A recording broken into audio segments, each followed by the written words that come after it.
Anarchism and Socialism by Georgi Valentinovich Plekhanov. Preface by Eleanor Marx Aveling. The work of my friend George Plekhanov, Anarchism and Socialism, was written originally in French. It was then translated into German by Mrs. Bernstein and issued in pamphlet form by the German Social Democratic Publishing Office, Vorwärts.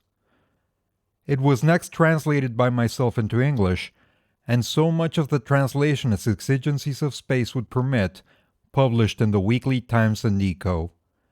The original French version is now appearing in the Jeunesse Socialiste, and will be issued in book form shortly.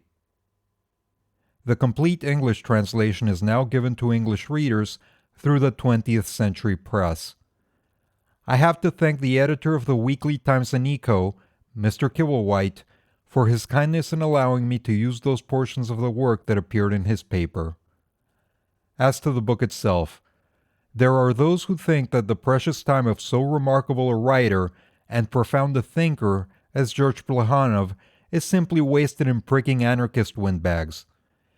But unfortunately, there are many of the younger, or of the more ignorant sort, who are inclined to take words for deeds, high-sounding phrases for acts, mere sound and fury for revolutionary activity, and who are too young or too ignorant to know that such sound and fury signify nothing. It is for the sake of those younger, or for the sake of the more ignorant folk, that men like Plekhanov deal seriously with this matter of anarchism, and do not feel their time lost if they can, as this work must, help readers to see the true meaning of what is called anarchism. And a work like this one of Plekhanov's is doubly necessary in England, where the socialist movement is still largely disorganized, where there is still such ignorance and confusion in all economic and political subjects, where, with the exception among the larger socialist organizations of the Social Democratic Federation, and even among the younger SDF members there is a vague sort of idea that anarchism is something fine and revolutionary, there has been no little coquetting with anarchism under an impression that it is very advanced, and where the old unionist cry of no politics has unconsciously played the reactionary anarchist game. We cannot afford to overlook the fact that the Socialist League became in time, when some of us had left it, an anarchist organization, and that since then its leaders have been, or still are, more or less avowed anarchists. While quite recently the leader of a new party, and that a would-be political one, did not hesitate to declare his anarchist sympathies or to state that the methods of the anarchists might differ from those of the socialists, but that might only prove that the former were more zealous than the latter. It is also necessary to point out once again that anarchism and nihilism have no more in common than anarchism and socialism.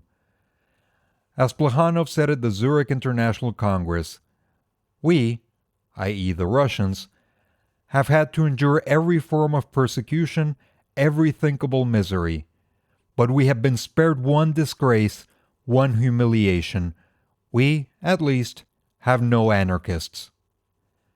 A statement endorsed and emphasized by other Russian revolutionaries, and notably by the American delegate, Abraham Cahan, himself a Russian refugee. The men and women who are waging the heroic war in Russia and in Poland against Tsarism have no more in common with anarchism than had the founders of the modern socialist movement, Karl Marx and Friedrich Engels. This little book of Plekhanov will assuredly convince the youngest even that under any circumstances, anarchism is but another word for reaction, and the more honest the men and women who play this reactionist game, the more tragic and dangerous it becomes for the whole working class movement. Finally, there is a last reason why the issuing of this work at the present moment is timely. In 1896, the next International Socialist and Trade Union Congress meets in London. It is well that those who may attend this great Congress as delegates, and that the thousands of workers who will watch it work, should understand why the resolutions arrived at by the Paris, Brussels, and Zurich International Congresses with regard to the anarchists should be enforced.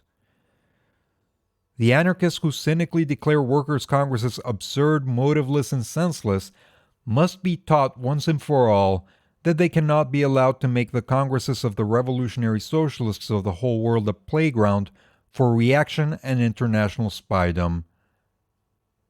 Eleanor Marx Aveling, Green Street Green, Orpington, Kent, August 1895.